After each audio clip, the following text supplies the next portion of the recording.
நீ பாவம் செய்தாயா? பாவியாக உலகத்திலே வாழ்ந்தாயா? குல் யா இபாதியல்லதீன அஸ்ரஃபு அலா அன்ஃபுஸிஹிம் லா தக்னது மின் ரஹ்மத்தில்லாஹ்.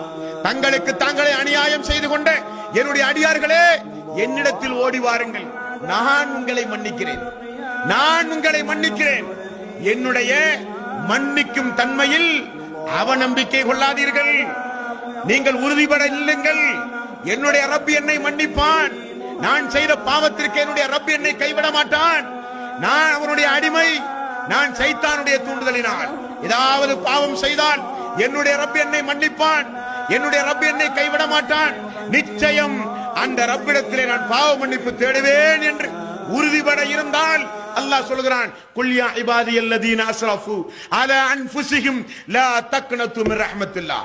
தங்களுக்கு தாங்களே அநியாயம் செய்து கொண்ட என்னுடைய அடியார்களே, என்னிடத்தில் பாவ மன்னிப்பு கேளுங்கள் என்கிறான் அல்லாஹ்.